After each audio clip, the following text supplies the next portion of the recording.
नमस्कार दोस्तों, मेरे तीसरे वीडियो में how to purchase used car in Hindi में आपका स्वागत है। इस वीडियो में आपको मैं इंजन कैसे चेक करते हैं गाड़ी का वो ये बताने वाला हूँ।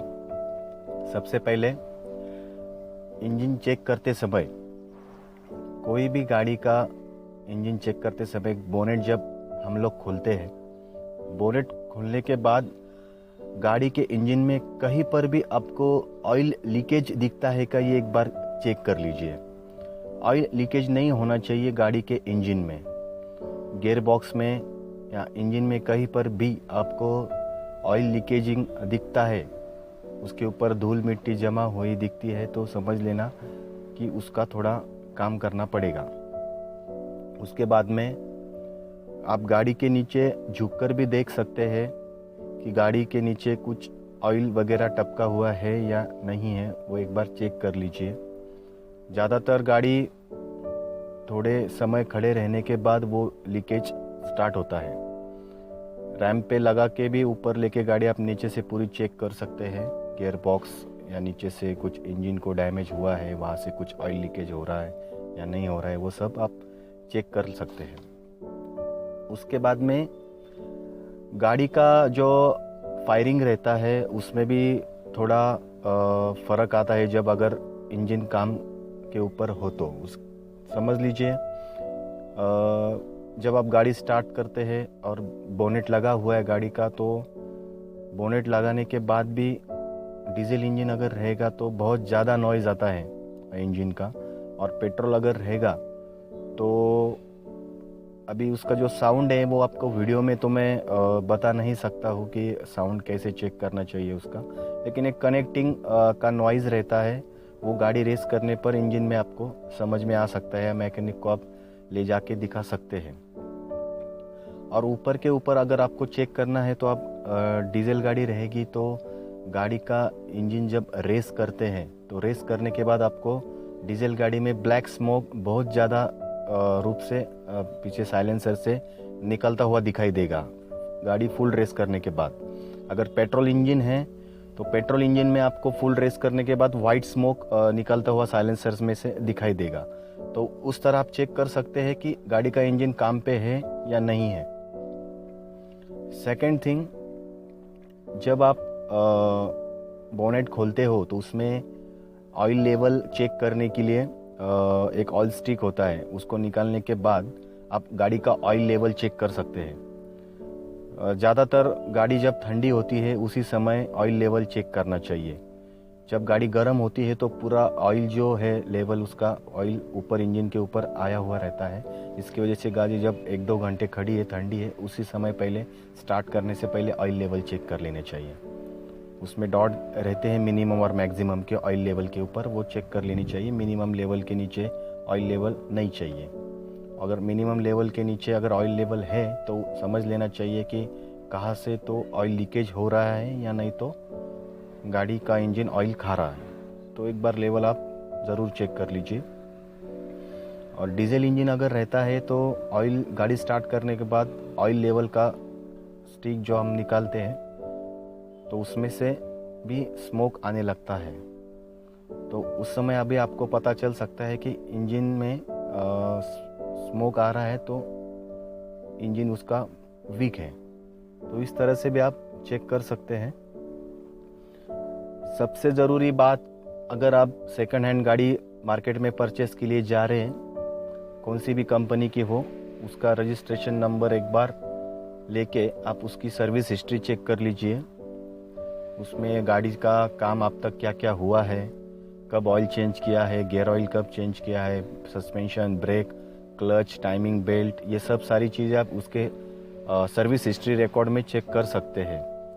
कुछ कस्टमर्स गाड़ी का काम बाहर गैरेज में भी करवाते हैं, तो एक बार गैरेज में जाके भी आप गैरेज वालों का भी बिल मंगवा के वो चेक कर सकते हैं क्या क्या काम हुआ है।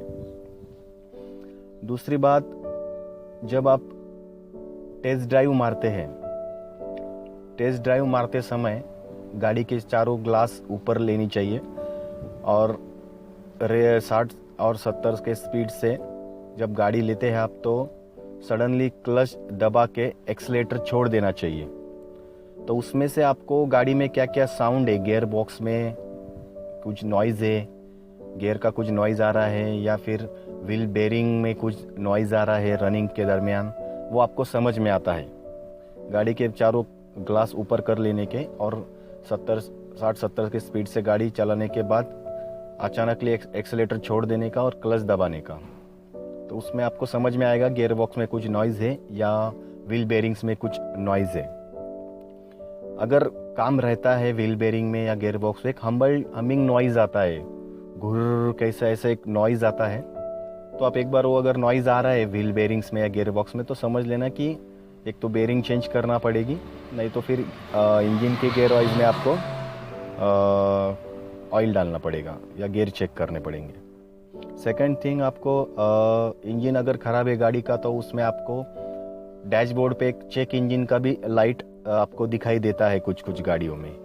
जो अभी लेटेस्ट वाली गाड़ियाँ हैं उसमें दिखाई देता है कि जब आप किलोमीटर चेक करते हैं गाड़ी के ऊपर, तो आपको चेक इंजन का उसके ऊपर लाइट दिखाई देता है। तो वो अगर लगता है डैशबोर्ड में, तो आप एक बार वो चेक करवा लीजिए।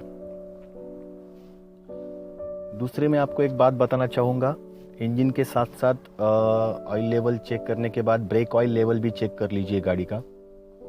उसके बाद में गाड़ी का कूलेंट भी चेक कर लीजिए, उसका भी लेवल रहता है मिनिमम मैक्सिमम का, वो भी आप चेक कर सकते हैं।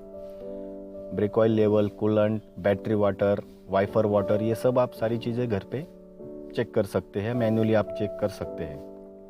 गाड़ी का जो इंजन में टाइमिंग बेल्ट आता है, वो ज़्यादातर पुरानी गाड़ियाँ जो रहती थी उसमें 60-70,000 किलोमीटर के आसपास लोग चेंज करते थे।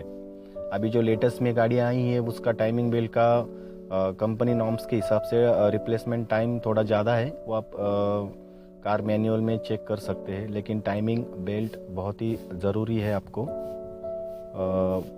वो रास्ते में आपको तकलीफ दे सकता है, इसलिए टाइमिंग बेल्ट का नॉर्म्स के कंपनी नॉर्म्स के हिसाब से आप चेंज कर सकते हैं। और उसके बाद सस्पेंशन भी आता है गाड़ी में, सस्पेंशन भी चेक करना ज़रूरी है। थोड़े ख़राब रास्ते पे भी आप गाड़ी लेके जा सकते हैं। ख़राब रास्ते पे आप गाड़ी लेके जाकर उसको ज़ोर से थोड़ा चला के, धीरे चला के, गाड़ी में कुछ नॉइज़ आ रहा है तो वो सस्पेंशन का भी काम आप चेक कर सकते हैं। उसके बाद में ब्रेक पैडल से, लाइनर से मैक्सिमम पेड सर्विस रहती है जो गाड़ी की 20,000 की किलोमीटर की, 30,000 किलोमीटर की, जो आप कंपनी नॉर्म्स के हिसाब से उसमें आप ब्रेक पैडल और लाइनर वो सब चेक कर सकते हैं। क्योंकि डेली हम गाड़ी चलाते हैं तो वो वेयर एंड टेयर पार्ट रहते हैं, वो तो बदलने ही पड़ते हैं। उसके एक कंपनी हिसाब के नॉर्म्स के हिसाब से आपको टाइम पीरियड रहता है, वो मैनुअल बुक चेक करके आप उसको रिप्लेस कर सकते हैं। बहुत ज़रूरी चीज़ है। गाड़ी चलाते समय बहुत लोग थोड़ा सा पैर क्लच के ऊपर रख देते हैं ट्रैफिक में या गांव में, तो वो कभी नहीं करना चाहिए। क्लच हमेशा पैडल के ऊपर से पैर निकालना ही चाहिए गाड़ी चलते समय, क्योंकि अगर आप पैर रखते हैं तो क्लच प्लेट आपकी जल्दी जाने की संभावना रहती है। तो क्लच के ऊपर पाँव रख के कभी भी गाड़ी मत चलाइए।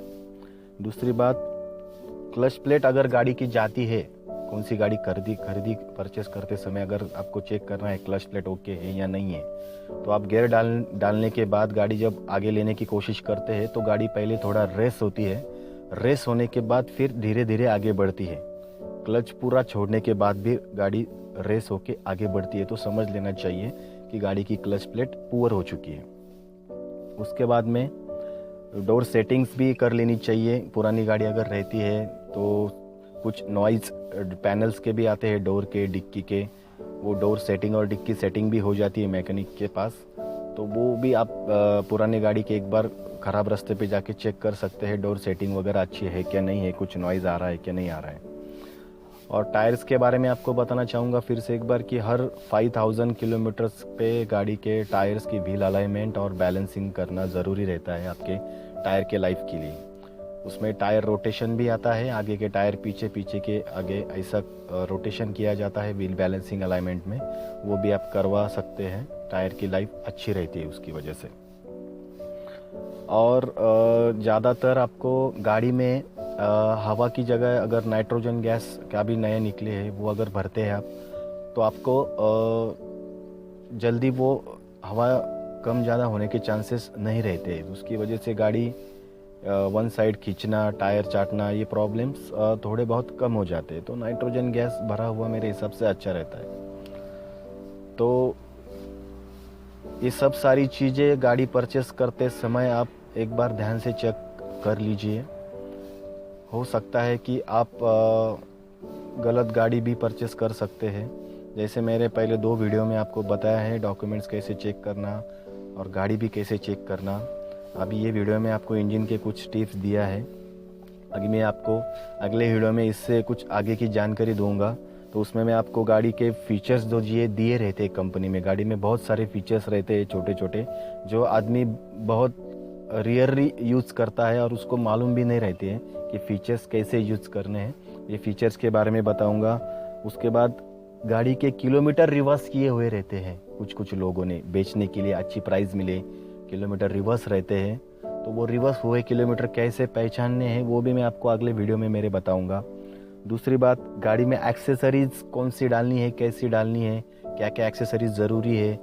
बहुत छोटी छोटी एक्सेसरीज़ है जो आपको मालूम नहीं है कि कितना फ़ायदे का काम करती है। ये भी सारी चीज़ें मैं आपको अगले वीडियो में बताऊंगा।